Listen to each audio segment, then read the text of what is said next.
Assalamualaikum warahmatullahi wabarakatuh. Apa kabar sobatku semua? Mudah-mudahan selalu diberikan kesehatan dan dimudahkan urusannya, dilimpahkan rezekinya. Amin ya robbal alamin. Oke, di video kali ini saya akan berbagi pengalaman lagi ya mengenai cara beternak ayam dari usia 0 sampai dengan dewasa. Kebetulan ternakan saya sekarang ada 4 versi ya bosku. 4 versi, yaitu ada yang usia 2 minggu, 6 minggu, 3 bulan, dan 5 bulan, dan yang lainnya adalah pejantan ataupun indukan ayam dewasa bosku. Nah, sebelum ke topik pembahasan kita, ada kejutan nih bosku ya. Ada kabar gembira dari Mbah Google yang sudah lama saya tunggu, dan alhamdulillah pada tanggal 3 bulan Januari 2025 kemarin saya ke kantor pos ngambil surat Google AdSense untuk YouTube saya ini, channel saya ini. Alhamdulillah sudah ada bosku ya. Rasanya senang sekali. Ini bukan niatan buat pamer ya. Ini hanya sebagai motivasi agar teman-teman kreator yang masih sejalur dengan saya ya, mohon maaf, masih pemula seperti saya sendiri, itu lebih semangat lagi. Dan saya yakin insya Allah kita akan pasti dapatkan surat PIN dari Google AdSense ini bosku. Jadi ini rasa syukur, rasa bangga, dan rasa semakin membuat kita semangat buat kontennya bosku ya. Mudah-mudahan sobat-sobat semua, aduh mohon maaf silau, ini ya surat Google AdSense dari YouTube setelah 1,5 bulan saya tunggu. Oke bosku, kita langsung ke ini topik pembahasan dulu. Oke, yang kita bahas yang pertama yaitu adalah kandang. Tentunya di dalam beternak kita selalu menginginkan ayam peliharaan kita menjadi tetap sehat dan cepat tumbuh besar, dan pastinya kita menginginkan agar kita cepat memperoleh untung bosku. Untuk itu di sesi kandang ya, tidak ada itu ilmu khusus tentang berapa luasan kandang yang kita butuhkan, berapa panjang, berapa lebarnya. Tergantung kemampuan kita mau pelihara ayam itu berjumlah besar ataupun kecil. Kalau kita pelihara ayam sekitaran 10 ekor ataupun 5 ekor, atau bermodal 2 indukan seperti saya awalnya itu 2 indukan bosku ya. Sudah ini sejauh ini sudah menjadi banyak anaknya ya, sudah melebihi 50 ekor.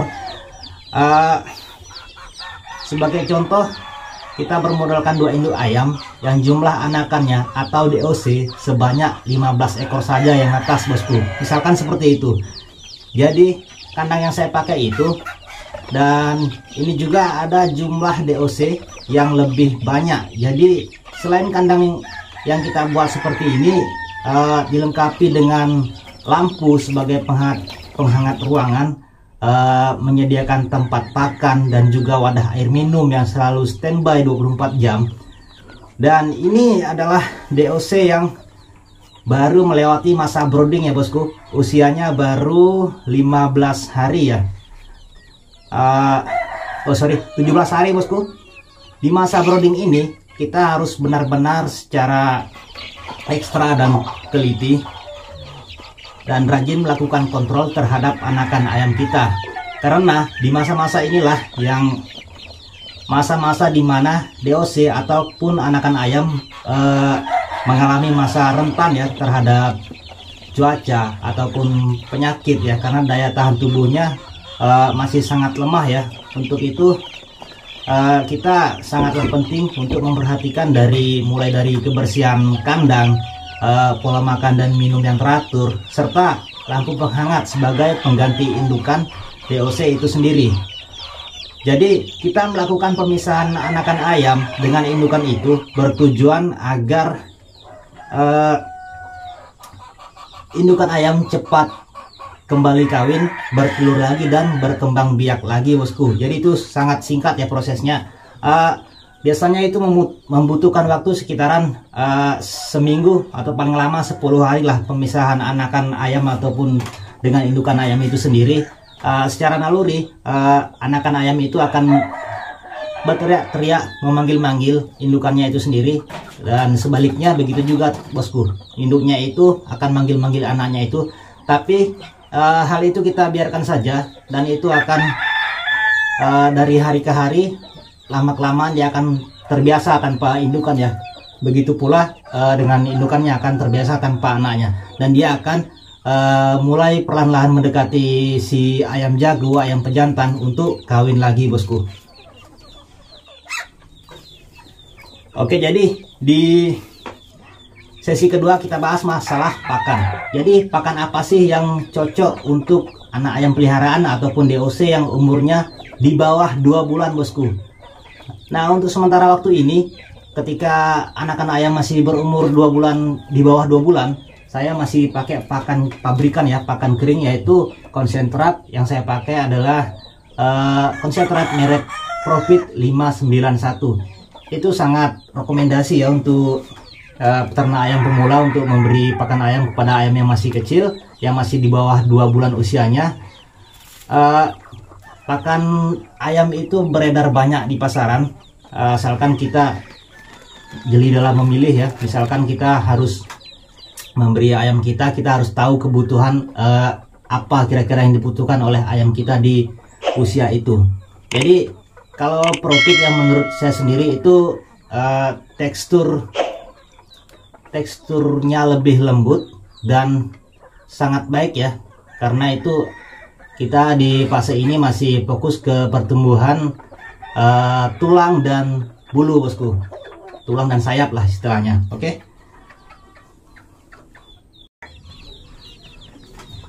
Nah, untuk di air minumnya di hari pertama, di saat hari pertama saya masih memisahkan dia dengan indukannya, itu saya masih memberi gula pasir ya. Saya belum beralih ke ini, ke obat-obatan kimia. Kita masih memberikan gula pasir sebanyak 1 sendok di 1 liter air minumnya.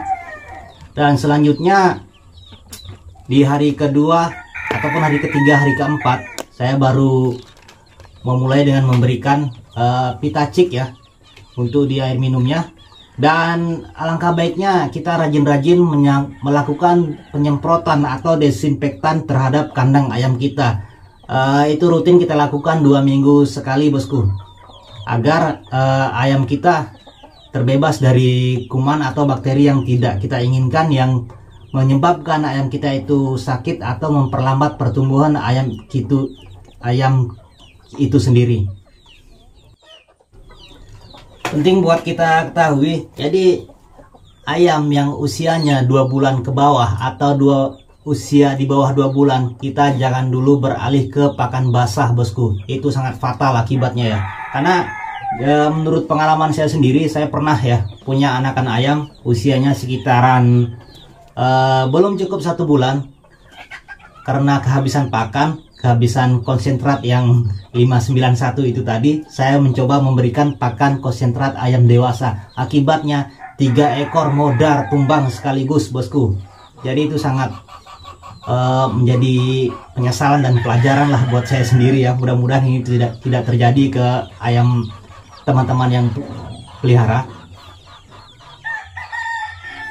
Nah, yang tidak kalah pentingnya juga yaitu sinar matahari pagi bosku. Jadi usahakan posisi kandang ayam kita itu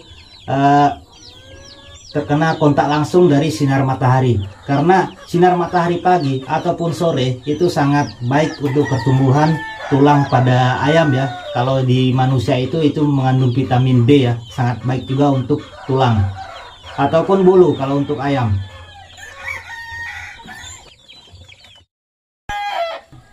Jika ada waktu senggang, langkah baiknya juga di pagi hari kita menggunakan kandang khusus ya, yang bisa diangkat ke sana kemari di halaman, agar si anakan ayam ataupun DOC itu bisa bermain-main dan terkena matahari sekaligus memakan rumput-rumput muda dan bisa langsung bermain tanah bosku. Itu sangat baik ya untuk terapi lah istilahnya, agar otot-otot pada kaki atau tulang ayam itu terjaga bosku kesehatannya.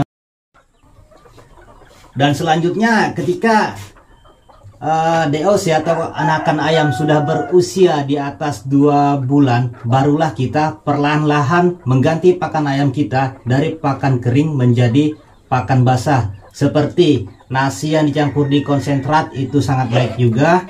Kemudian jagung giling basah yang ditambah dengan pur.